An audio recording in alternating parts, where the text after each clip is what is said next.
그래서 이제 달마대사의 그 내용이 전설 같은 내용이 많은데, 이제 그 달마의 얘기를 조금 제대로 이해를 해야 선종이 이제 우리 초기 불교에서 부파불교를 거쳐서 대승불교가 나오고 난 다음에 왜 중국에서 선종이 유행을 하게 됐고, 오늘날에 서양 불교에서 관심을 가지는 것도 남방불교의 위파사나든 우리 이제 중국 한국에서 연결됐던 가나선이든지 간에 그 공통점이 바로 명상이고 메디테이션이에요. 이게 왜 21세기에 우리 종교를 신앙을 떠나서 많은 사람들에게 어필이 되고 있고 관심을 가지는가 하는 게 우리 선종의 그 중요한 어록들을 검토해 보다가 보면은 그 21세기에 왜 이런 것들이 새롭게 재조명돼야 되고, 우리가 원래 이런 것 때문에 이걸 해왔구나 하는 것을 좀 알게 되지 않을까라는 생각이 있어서 그렇게 하려고 합니다.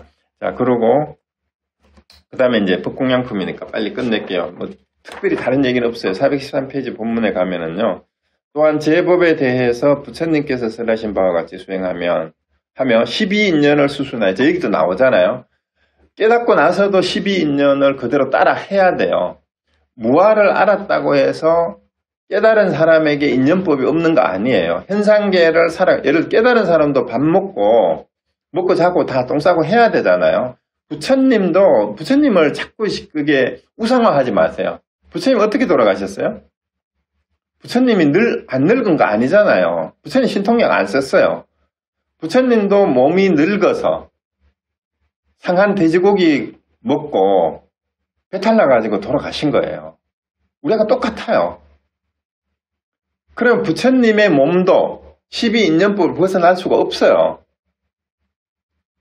그래서 우리가 깨닫고 나면은 뭐 우리가 도사가 돼가지고 뭐 뿅 하고 뭐 진짜로 뭐 이게 뭐 그 육신통 해가지고 뭐 그냥 왔다 갔다 하고 그런 거 하고 아무한 게 없어요. 그래서 이 12인연을 수순해야 된다는 말은, 수행자에게는 12인연법이 내가 무아를 깨달았다 하더라도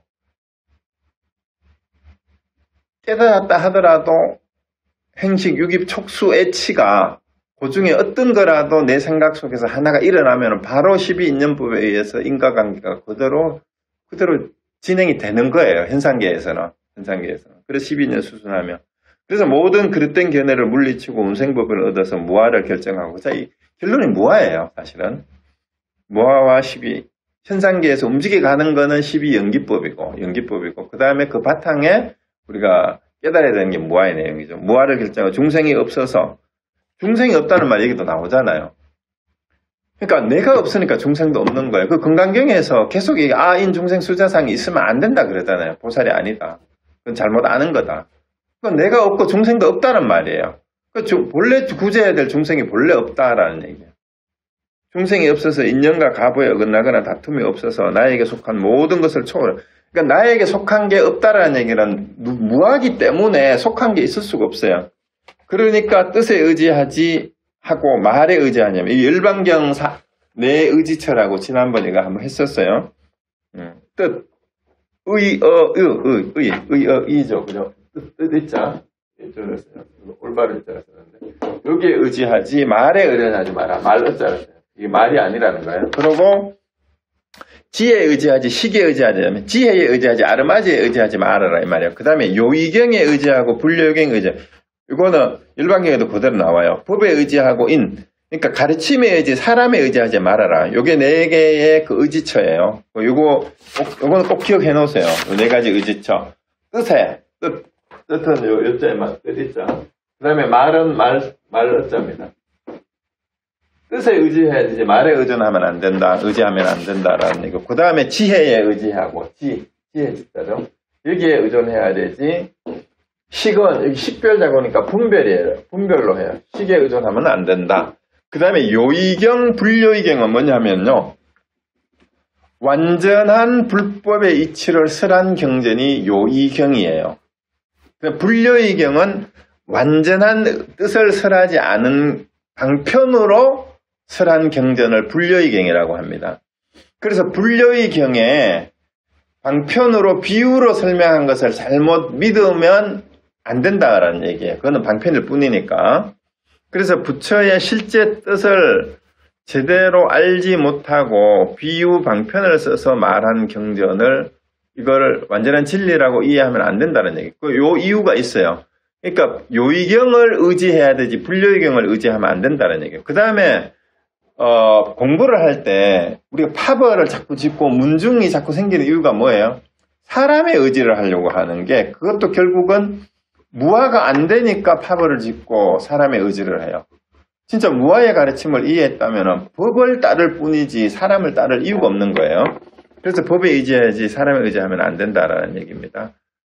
그래서 그 티벳에서 나온 깨달음에 이르는 길이라고 보리도 차제론이라고 있어요. 보리도 차제 이만큼 1000페이지가 넘는 책을 번역이 되는데 거기에 보면 가르치는 사람이 취해야 될 태도가 특히 스승을 대하는 태도를 거기서 가르치는데 스승이 자기보다 못나고 똑똑하고 실수하고 그 다음에 스승의 탐진치를 보더라도 그걸 흉봐서는 안 된다.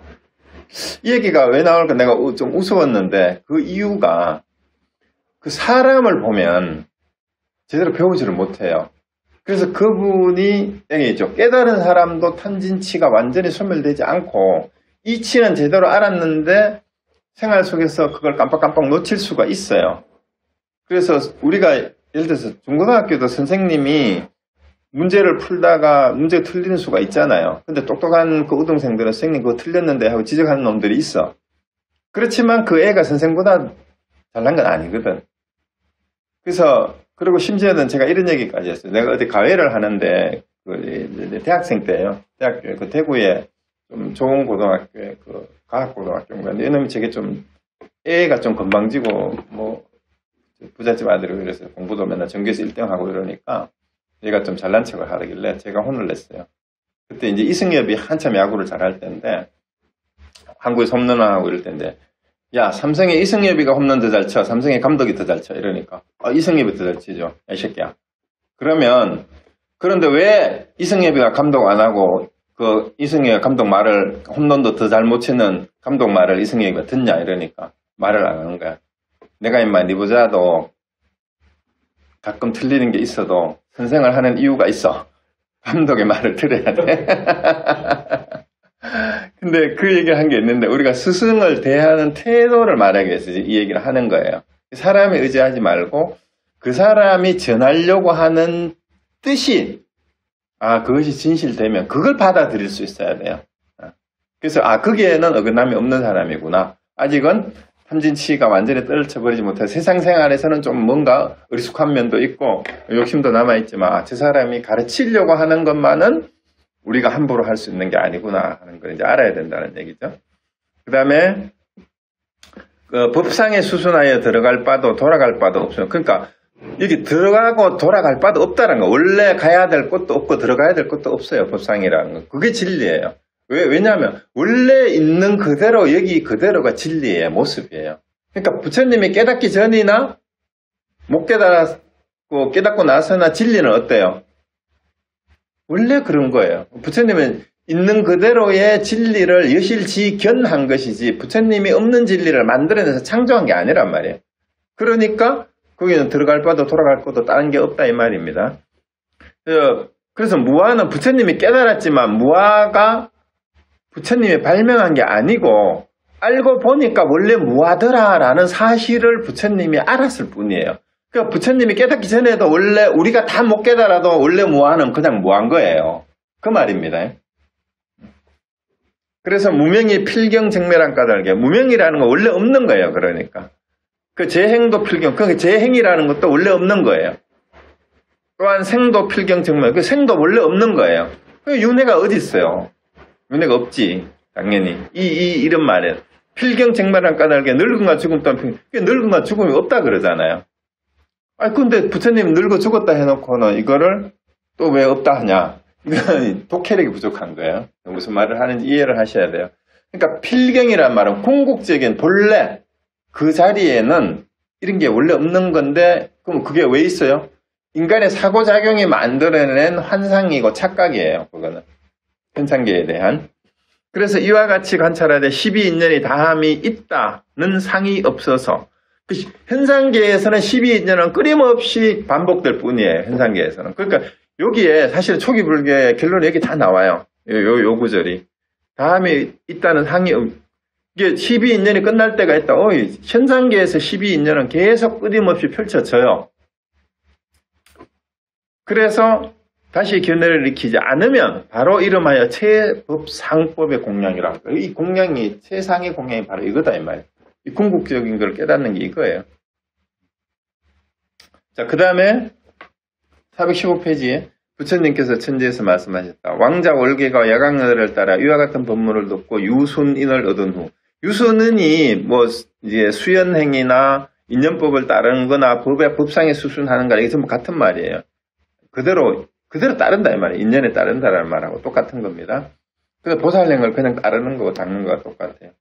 얻은 후에 곧 보배 옷과 장신구를 풀어서, 그러니까 유순이라는 말은 반대가 자꾸 강고해서 뻗대고 고집스러운 그런 거잖아요. 자기 주장 내세우지 않고 이런 말이에요. 쓸데없는 고집 부리지 않고 이 말입니다. 그래서 세존이시여 11개 서밀하신 후에 저는 항상 독공양을 향하여 정법을 수호하겠습니다. 원컨대 위신력으로 더욱 자비를 베푸시어 저로 하여금 악마들을 항복받고 보살행을 닦게 하소서.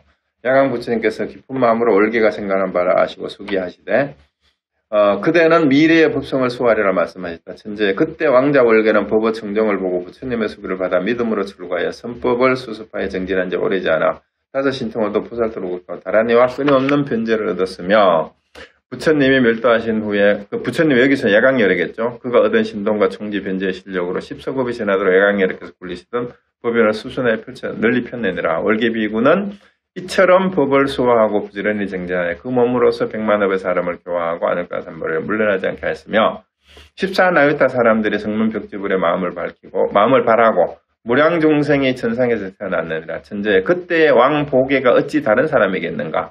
지금 부처님이 되어 출연하셨으니 그 이름이 보염열애이며 그 왕의 아들 천명은 곧 흥겁의 천불이니라. 그들은 가라구 손타를 따라서 처음 불가를 얻기 전에 최후의 열애는 명호를 루지라고 한다. 월계비구는 곧 지금의 나였느니라. 이게 누구예요? 석가모니 부처님이 그게 월계비구가 바로 자기였다는 거예요. 여강열애의 자기가 아들이었다. 이 얘기도 뭐예요 결국은? 자, 이 얘기를 부처님 전생담이라고 생각하지 마세요. 어떻게 이해를 해야 돼요? 부처님 전생담이 맞는데 역사적으로 인간의 사고작용이 시작되면서 무아와 연기를 이해한 사람들이 다 부처였어요. 그게 우리가 잘 알지 못하지만 전생에 이 벌써 무아와 연기법을 이해한 이런 많은 부처님들이 우리가 믿거나 말거나 알거나 모르거나 다 계셨다 이 말이에요. 그거는 실제로 1000명의 부처님이 있었는지 없었는지 그게 중요한 게 아니고 아까 말씀드렸잖아요. 부처님이 이 땅에 오셨거나 안 오셨거나 원래 진리는 무아와 연기는 늘 그렇게 펼쳐지고 있어요. 그렇기 때문에 이런 얘기가 가능한 거예요.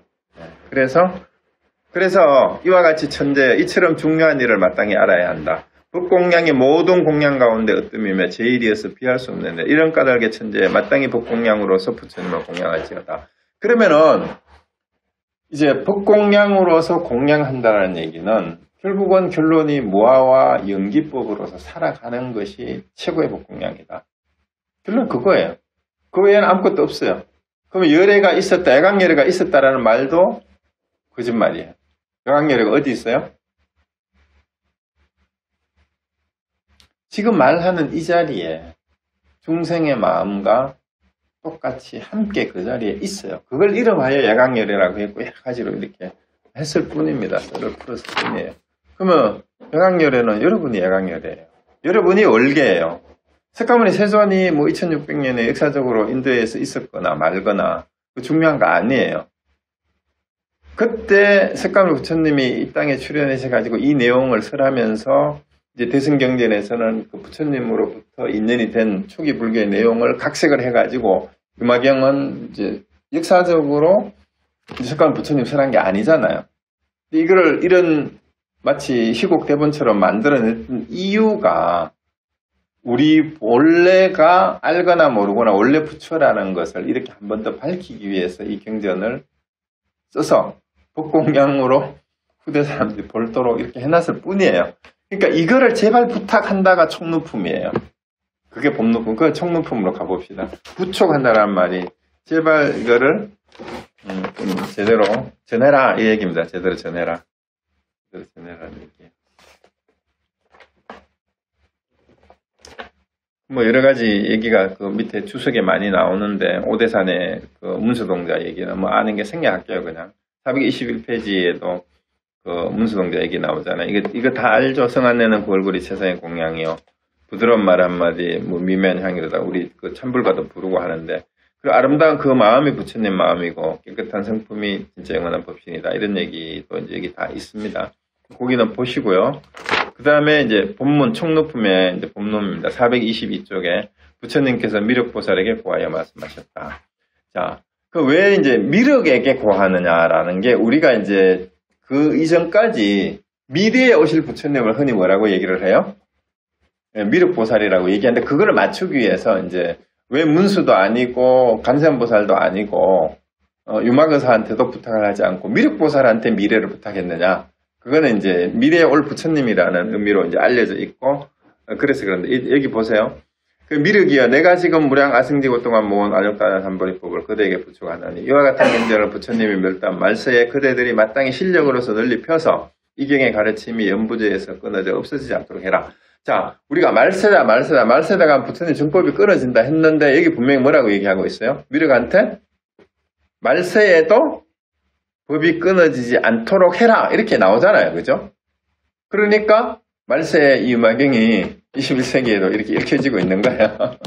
자, 그러니까 왜냐하면 미래세에 만약 선난자 선녀인 천룡귀신 건달바 나찰 등이 안욕다 삼박 삼보심 바라야 대법을 즐길지라도 만약 이와 같은 경전을 듣지 못하면 곧 좋은 이익을 잃게 되리니 그러니까 발심을 했더라도 최상의 법문 최상승 법문, 최상의 법공양을 제대로 잘못 알아들으면 교리에 얽매이고 또 옛날에 이 대승경기에 나온 역사적 배경을 이해하면 부파불교의 사람들도 왜 깨달음이나 열반에 들고자 하는 그 바람이 없었겠어요. 다 있었죠. 부파불교 사람들도. 그런데 자기들이 교리 논쟁을 하다가 보니까 부처님의 가르침을 잘못 이해해가지고 오해를 해가지고 자꾸 아상, 인상, 중생, 수자상을 내세웠다 이 말이야.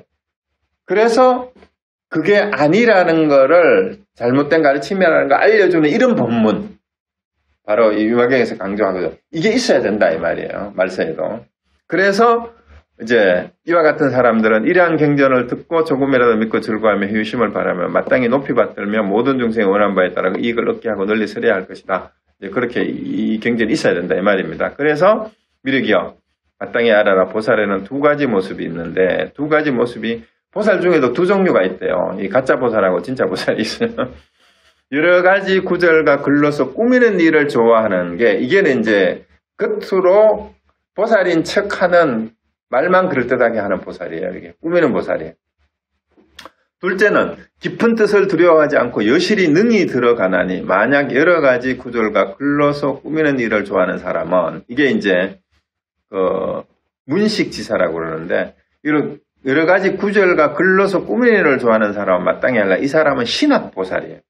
그러니까 이것저것 막 꾸며가지고 좋게 하고, 요게 이제 세상과 뭐 야합을 해가지고, 이제 괜히 잘난 척하고, 아니면은 고상한 척하고, 이게 이제 말을 이게 신학보살인데, 이와 같이 더럽혀짐이 없고 집착하는 바가 없이, 깊은 도리를 설하는 경전을 두려워하는 바가 없고, 능히 그 가운데 들어가 듣고서 마음을 청정하고 수지 독성하여 부처님께 설한 바와 같이 수행하면 마땅하라. 이 사람은 구수도행.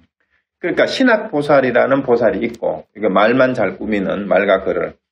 구수도행은 구는 뭐래? 오래를 구자잖아. 오랫동안 도행을 닦는 보살이라는 뜻이에요. 구수도행을 하는 보살. 이 두 가지 종류의 보살이 있다 이 말이에요. 그래서 미륵이여 다시 두 가지 법을 이름으로 새로 배우는 신학자라고 하니 능히 심심법을 결정하지 못한다고 한다. 그러니까 이거는 심이 깊고 깊은 법을 아직은 배우는 게 얕아요. 신학이라고 표현한 거는. 그래서 아직은 초짜하다 이런 뜻이에요. 이런 사람들은 아직 제대로 배우지를 못해가지고 깊은 법문을 이게 뭔지도 정할 수 없는 이런 수준이다라는 거죠. 그 두 가지는 첫째는 듣지 못한 경전을 듣고 두려운 마음으로 의심을 내어 능히 수순하지 않고 해방하여 믿지 못하게 하여 이와 같이 말하되 내가 듣지 못한 가르침이 어디서 왔는가라고 하며, 둘째는 이와 같이 깊은 도리를 설하는 경계로 호지 해설하는 사람이 있더라도 친근 공양하는 것을 싫어하며 혹백대로 그 나쁜 점을 설하는 이 두 가지 법이 있으면 마땅히 알라. 이 사람은 신학보살이다. 스스로 헐뜯고 상처내어 능히 깊은 법에 그 마음을 조복할 수 없는 것이다. 왜 초기에 그 일부 스님 가운데 유마경을 싫어하는 스님이 있다고 그랬잖아요. 그게 왜냐하면은 제가 신도가 주인공이잖아요, 유마가. 근데 부처님 10대 제자 출가자들이 제가자한테 쩔쩔 매니까 마치 이제 제가 신도의 법력이 더 높은 것처럼 묘사가 되니까 그런지도 모르겠다. 이제 그 우스갯소리로 그 얘기했는데, 정말로 그렇다면 그런 사람이 바로 신학보살이야. 그러고 그게 아니고 아직도 수준이 소승의 수준에, 근데 대승에서 말하는 소승의 수준은 지금 남방불교를 폄하하는 뜻이 아니고 대승불교의 보살행에 대한 이해를 제대로 하지 못하고 자꾸 자기 수행에만 집착을 해가지고 교리에 집착을 하는, 이제 앞에서 우리 유마가사가 계속 지적했던 이 사리불이 질문할 때 자꾸 이제 쫑코를 줬잖아요. 그런 승의 수준에 있는 사람들을 소승이라고 하는 거예요. 그래서 그 수준에 있는 사람이 바로 아직 신학보살이에요.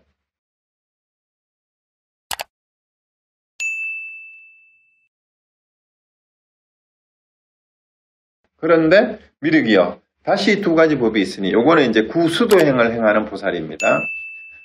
비록 깊은 법을 믿고 알더라도 오히려 스스로 무생법인을 얻을 수 없는 것이, 이게 이제 요거는 계속 신학보살에 대한 얘기네요.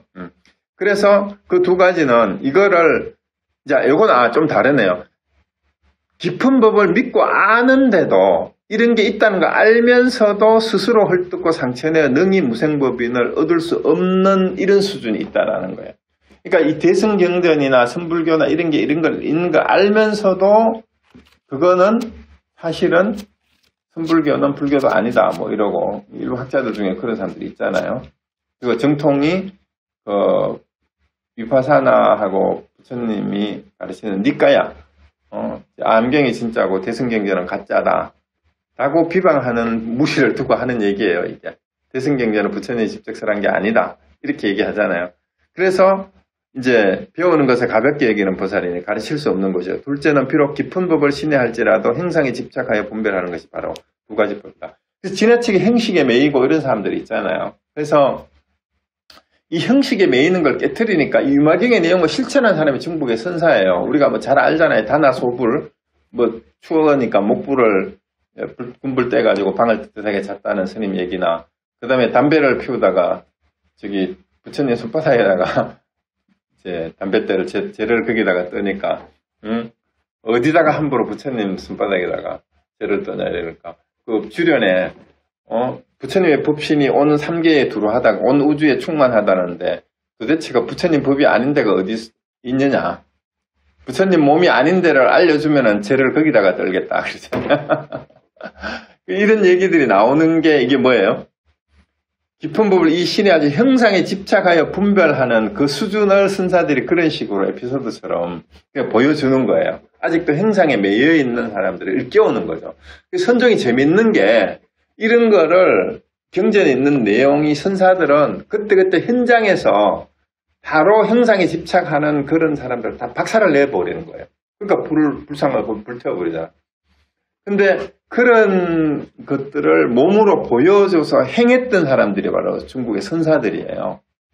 그러니까 보통 사람들이 이해를 못하니까 이 사람들 막 욕하잖아. 헐뜯고 막 불교를 망친다 그러고 어디 천하순 막 법당에서 그런 짓을 하냐 하고, 심지어는 여기 대구 시내 LA 시내의 법당에도 애들이 와가지고 장난치고 막 눕고 이러니까 어디 부처님 앞에서 막 함부로 들어눕고 장난치냐고. 부처님이 애들이 그 손자 같은 애들이 와가지고 장난치고 부르면 그 귀여워하지 걔들 보고 시끄럽다 그러겠어요.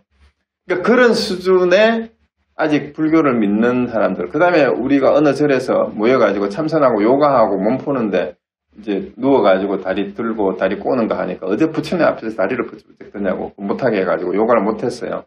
그런 수준의 사람들이 바로 신학보살이야.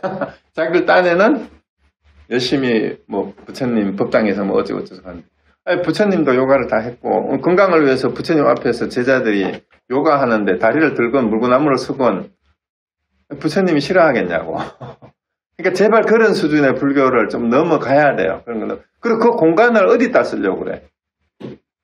운동할 공간이 없고 요가할 공간이 없는데 그걸 다 개방을 해가지고 누구든지 와서 법당을 사용할 수 있어야지. 어디 꼭 예배하고 절할 때만 거기를 쓰냐고.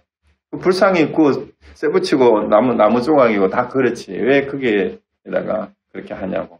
그래서 불상을 그렇게 공양하고 법당을 짓는 것보다도 제대로 된 법을 내가 깨달아서 믿고 남에게 전하고 행하는 삶이 훨씬 더 소중한 거를 제대로 모르니까 자꾸 그런 식의 형식에 매이게 되는 그런 불교가 되어버리는 거죠.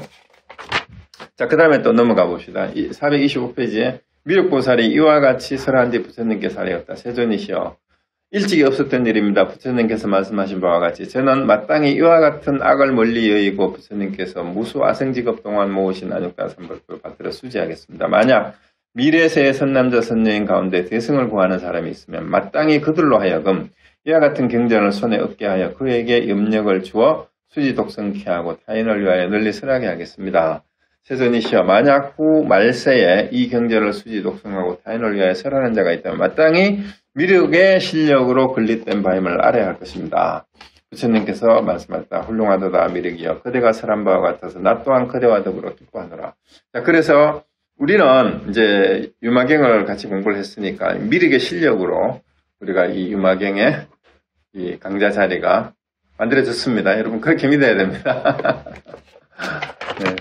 자, 그 다음에 이에 일체보살이 부처님께 하고 말했다. 저희들도 또한 여러께서 멸도하신 후 시방국대에 널리 안육다라 삼머리법을 유포하며 다시 마땅히 모든 설법자들을 이끌어서 그로 하여금 이 경을 얻게 하겠습니다.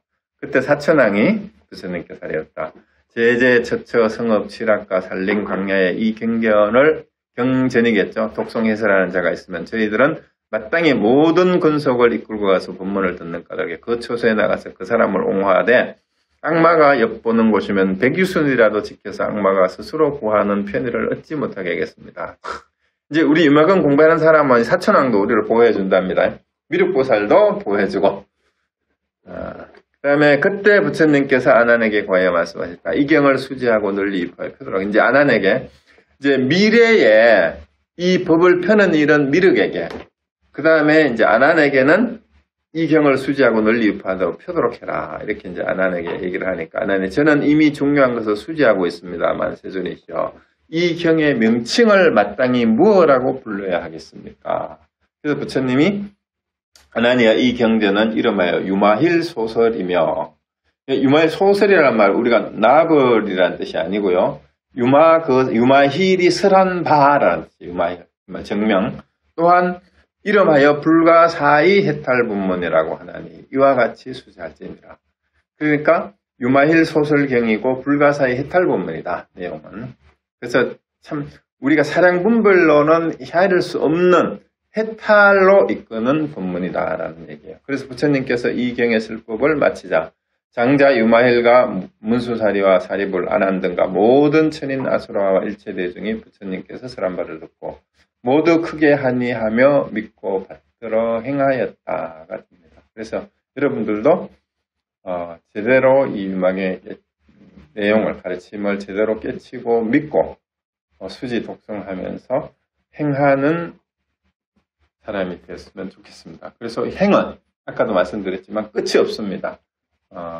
중간중간에 실수가 있고 하더라도 우리가 연주자가 아주 최고의 연주자가 되기 위해서는 얼마나 많은 시간을 연주를 해야 됩니까? 운동선수들도 마찬가지죠. 그럼 우리가 불자로서 최고 스승한 불자가 되기 위해서는 그 수행을 끊임없이, 그러니까 뭘 해야 돼? 마음에서 불쑥불쑥 올라오는 탐진치를 매 순간 또 돌이키고 연습이에요, 연습.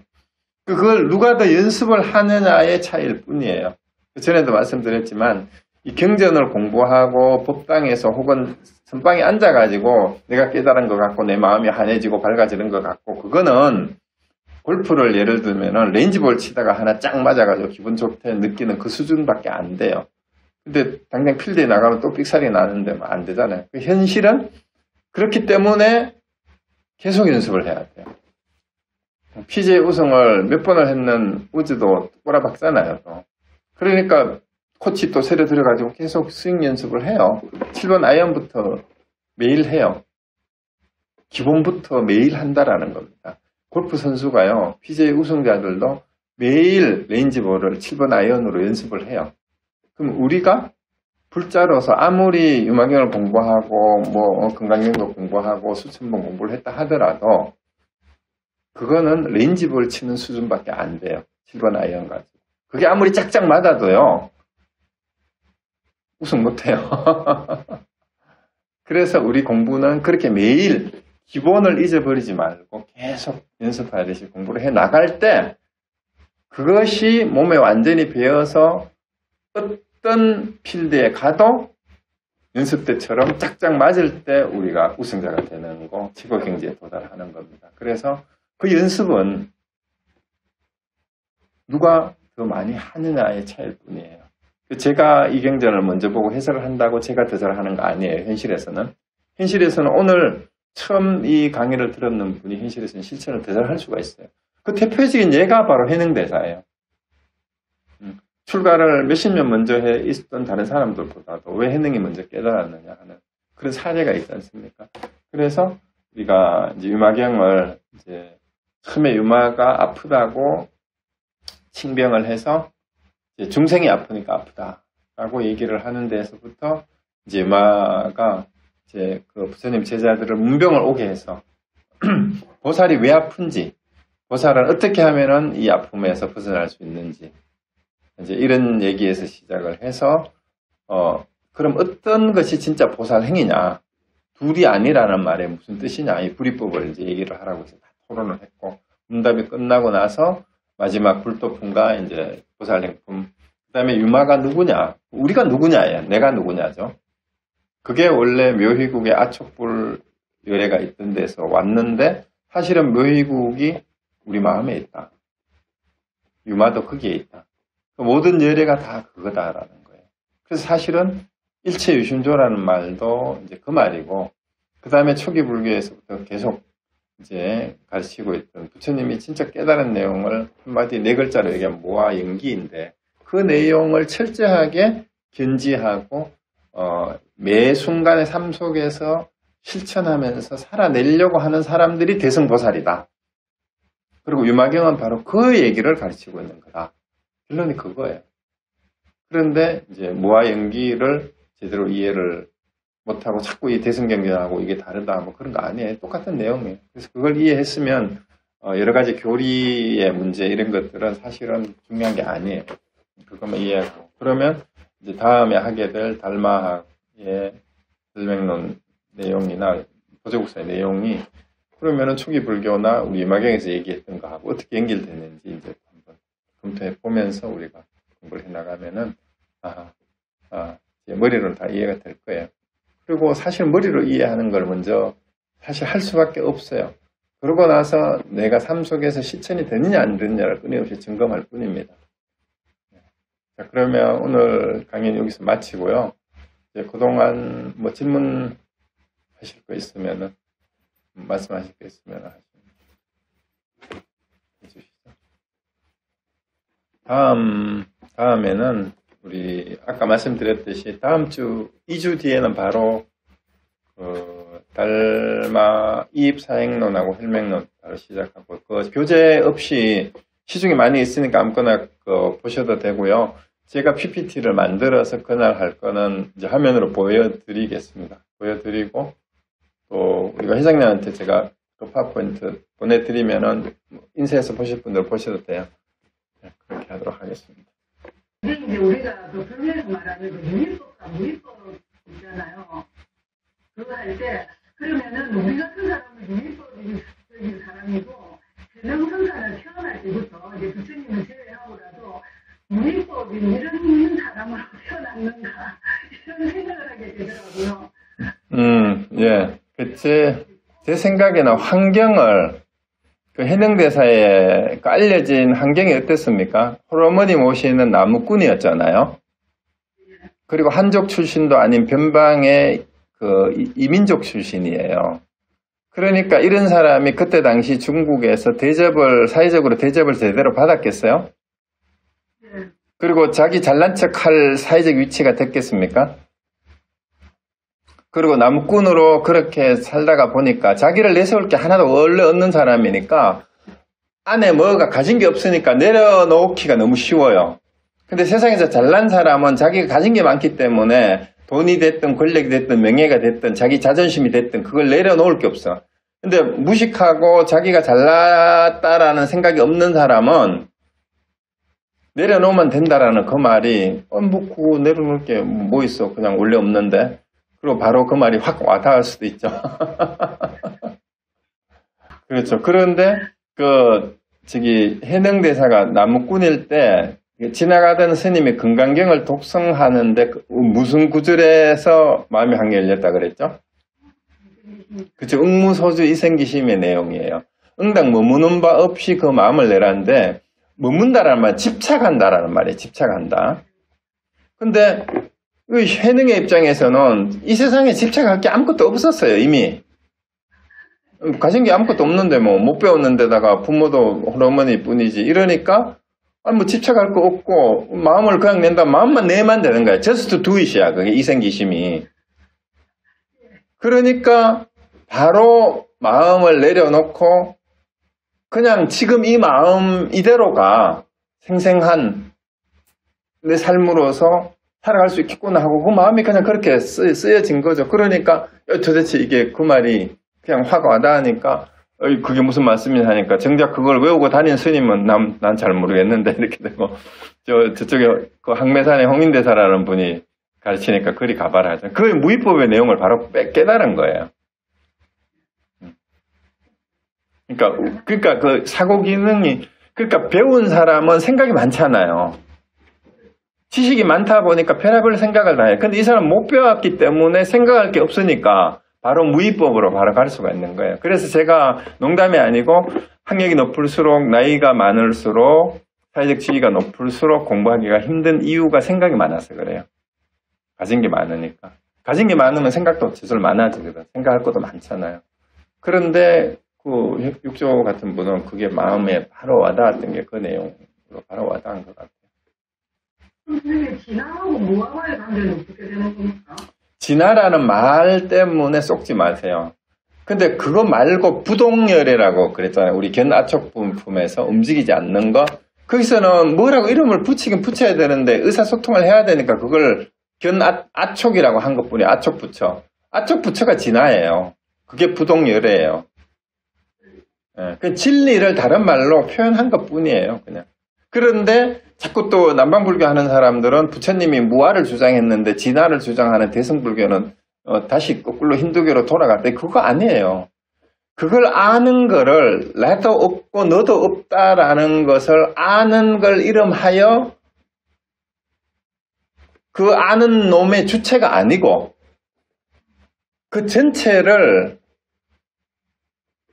참나라고 이름을 붙였을 뿐이에요. 진리라는 뜻이에요. 진리.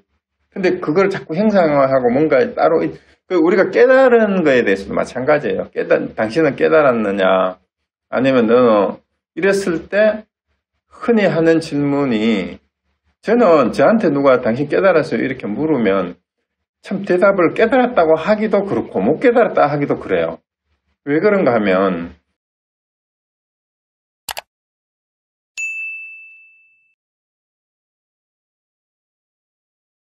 깨달았다고 하면은 또 어디서 주워 들어가지고 깨달으면 말로 할 수 없는 건데 어떻게 깨달았다고 하냐고. 그러면은 또 내가 어떤 하는 행동을 가지고 깨달았는 게 어떻게 행동이 그 모양이냐 하고 막 이제 이런 식으로 자꾸 덤비니까 그 말을 할 수 없고 못 깨달았다면 뭐 깨닫지도 못해놓고 뭘 또 깨달음에 대해서 또 말이 그렇게 맞냐 또 이러거든.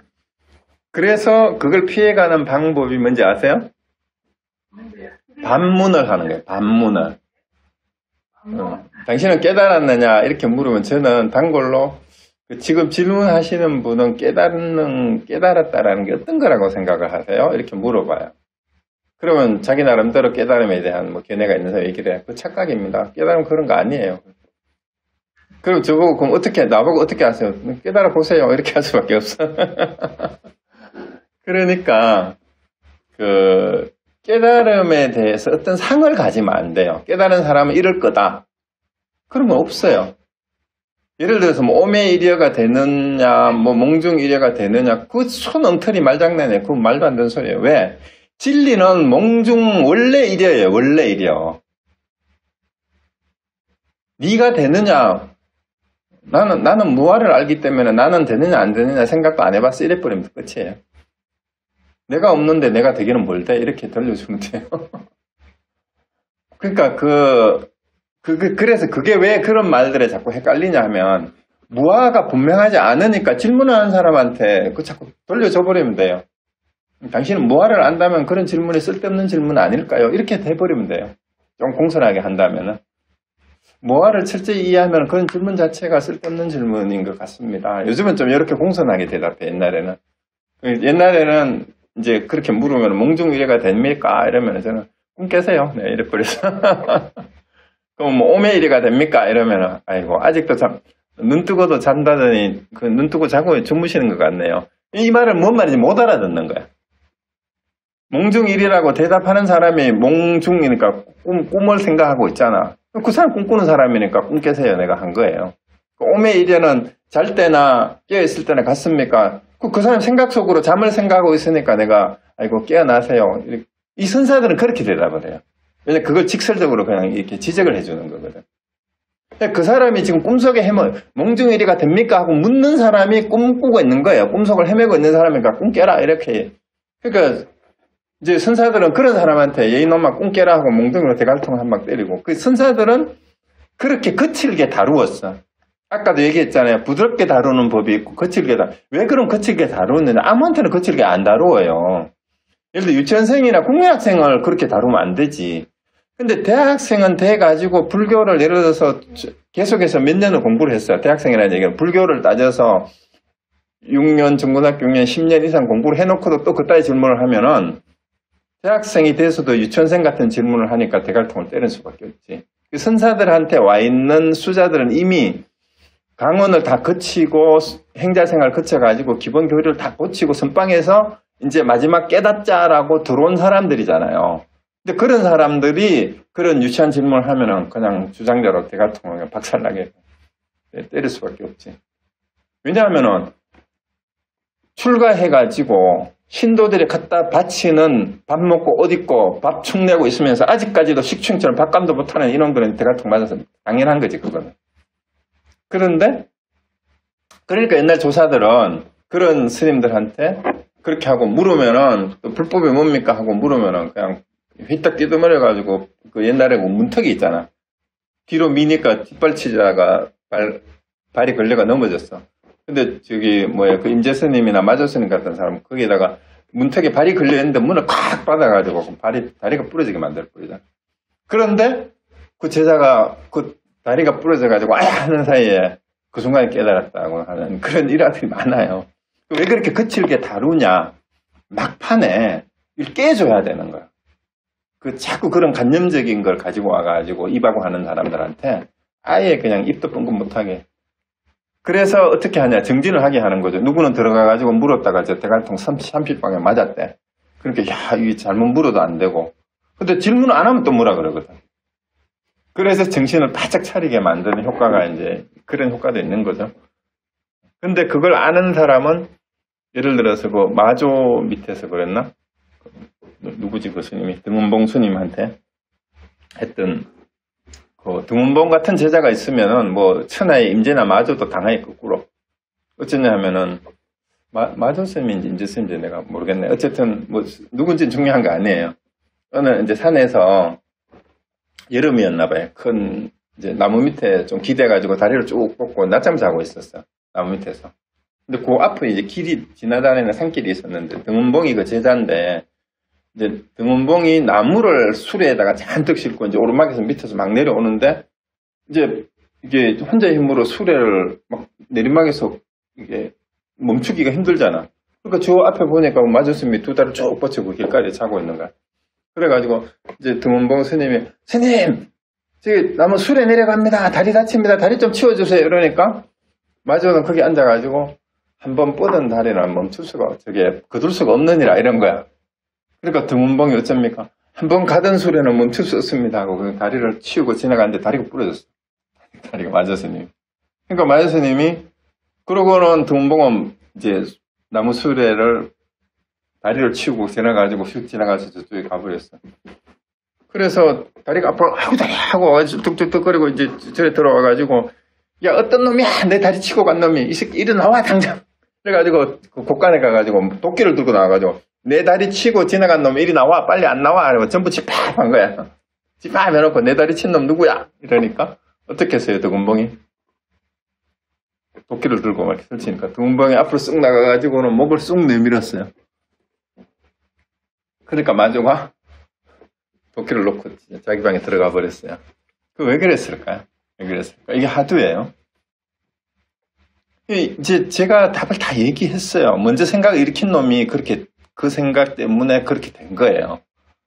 그런데 이 마조나 등운봉 같은 사람, 천하의 마조도 그 밑에 그런 제자들이 있는 거예요. 그러니까 그 제자한테 꼼짝 못 하잖아. 근데 만약에 거기서 나와가지고 목을 쑥 안 내밀었으면 도끼 가지고 진짜 대가리 때렸을지도 몰라. 그런데 앞에 나와가지고 쑥 목을 내미니까 왜냐하면 마저가 당했다라는 걸 알았거든. 그러니까 얼른 쪽팔리니까 얼른 도끼 내려놓고 자기 방으로 도망간 거예요. 근데 이게 우스운 얘기 같지만 그렇지가 않아요, 사실은. 그렇지가 않고 이제 그 비슷한 예화들을 힌트들을 제가 다 드렸었는데 이제 그 하두를 하신 분들은 이건 아주 쉬운 간단한 얘기예요. 다시 힌트를 드리면 무학대사하고 이성계가 했는 얘기가 그게 돼지는 돼지만 보이고 부처는 부처는 논다는 거 정확하게 이해하면은 간파해요. 그 다음에 간디 얘기도 옛날에 기억납니까? 불교 기초교리하고 마지막쯤에 선불교 하면서 간디가 영국에서 교수 만나가지고 간디가 까무잡잡하고 이러니까 백인 교수가 구내 식당에서 만나가지고 식판을 들고 그 자리에 앉으려고 하니까 새하고 사람이 같은 자리에 밥을 먹는 거 아니다 이러니까 이제 간디가 뭐라 그랬어요? 기억나요? 이게 선문답의 하두하고 똑같아요. 그러니까 간디가 그렇군요. 그러면 새가 다른 테이블로 날아가야죠. 새하고 돼지하고 같은 테이블에 앉아서 밥을 먹을 수 없죠. 이렇게 한 거야. 그러니까 간디가 얼른 식판을 들고 일어나 그럼 새가 다른 데로 날아가야죠 하니까 그 말했던 교수가 지가 돼지가 된 거 아니에요. 그게 이제 간디가 그렇게 그 현장을 그대로 그 사람의 말을 그냥 얘기를 해준 거예요. 그 다음에 또 두 번째 얘기가 또 있잖아요. 간디한테 수업 시간에 질문을 했어요. 길거리를 가다가 돈이 든 보따리와 지혜가 든 보따리 둘 중에 너는 어느 보따리를 짚겠냐 이러니까 간디가 제가 당연히 돈 보따리를 짚죠 이랬는 거야. 그러니까 그 교수가 간디한테 나 같으면은 지혜 보따리를 줍겠네 이랬는 거야. 그 다음에 간디가 뭐라고 했어요? 각자 자기가 부족한 걸 가져갈 뿐이죠 이렇게 얘기한 거야. 그거 얼마나 재밌어요, 그죠? 그러니까 돈 보따리하고 지혜 보따리 어느 거 가져갈래? 나 돈 가져갈 거예요. 그러니까 나는 지혜 보따리 가져갈 거다 이러니까 각자 자기가 부족한 거 가져갈 뿐이지. 그 다음에 마지막에 어떻게 했어요? 이제 기말고사를 쳤는데 이제 답안지를 써냈는데 채점을 해서 돌려줘야 되는데 엄청 화가 나가지고 이디엇이라고 적어가지고 답안지를 돌려준 거예요. 간디한테. 그래서 이제 간디가 교수를 찾아갔죠. 선생님 그 채점에 점수가 안 나왔던데 이러니까 답안지 돌려줬지 않냐 이러니까 점수는 안 나오고 선생님 사인만 있던데요. 이렇게. 이디엇이라고 썼는 놈이 이디엇이 된 거잖아요. 그러니까 그거를 지적질 한다고 생각하지 말고 그 사람이 무슨 탐진치에 얽매여 가지고 어떤 생각으로 그런 행동을 하는지를 간디가 정확하게 간파해서 지적해 준 거잖아요. 그거예요. 그래서 우리 선사들이 했던 거는 아주 그거와 유사해요. 제자들을 그렇게 일깨워주고 한 것은. 그래서 하두를 여러분들이 해보시고 나면 그게 다 무아 연기사상하고 다 연결이 돼요.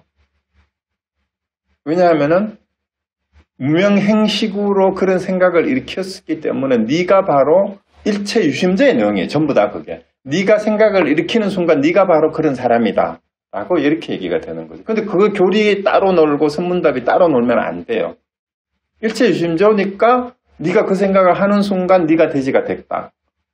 네가 이디엇이 됐다. 멍청이가 됐다. 네가 지혜가 부족한 사람이 됐다. 상대방 골탕 먹이려고 하는데 네가 지혜가 부족하고 상대방을 아무리 골탕 먹이려고 해도 너만 그런 못된 놈일 뿐이다라는 걸 간디는 3번이나 그 교수를 일깨워주는데도 그 교수는 그래도 못 깨닫잖아.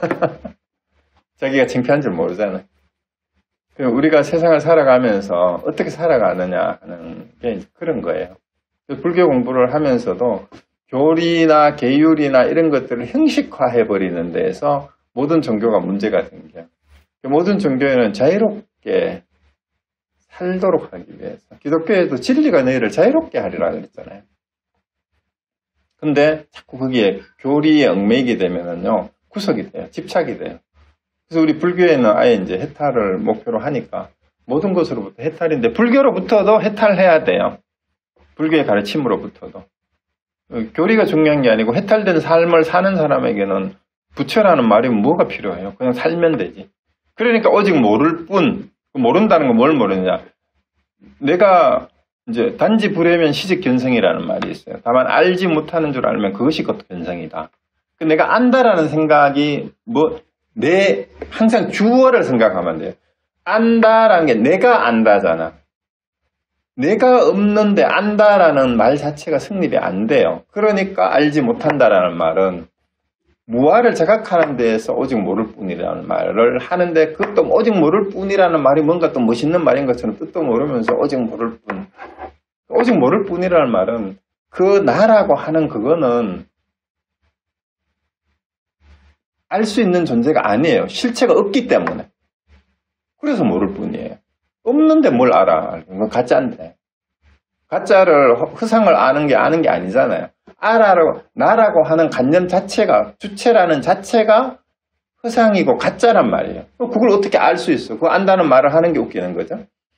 그러니까 그냥 할 뿐이에요. 하는 것은 그래도 현상계에서 인연법에 의해서, 연기에 의해서 우리 몸이 이렇게 있으니까 이 말을 하고 행동을 하고 살아가는 거니까 그냥 할 뿐이에요.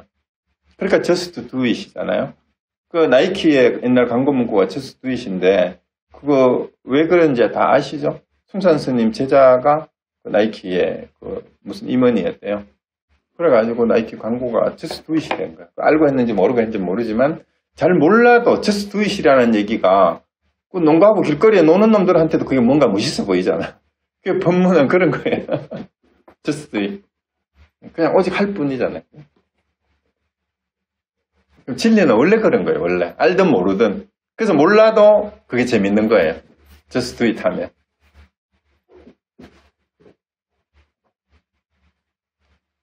알고 하면 더 재밌겠죠. 네, 또 하실 말씀 없으세요? 사실은 교재 없이 질문을 계속해도 더 재밌을 수가 있는데 뭘 질문해야 될지 모르니까 교재를 가지고 한다고 생각하면 됩니다.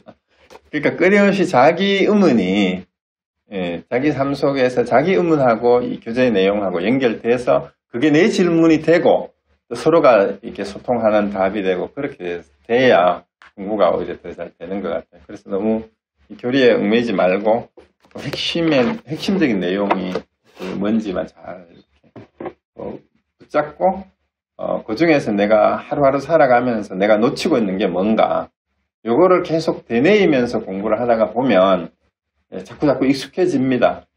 그래서 그렇게 연습해 나가는 거 외에는 아무것도 없어요, 사실은. 그럼 또 다른 질문 하실 분 없으시면 마칠까요? 네, 마치고 다음 2주 뒤에는 그 달마대사 어록 가지고 좀 요약해서 제가 하고 이제 수신결 그 다음 또 이어서 하도록 하겠습니다. 자, 그동안 우리 쭉 계속 경청해 주셔서 감사합니다. 고맙습니다. 네. 네.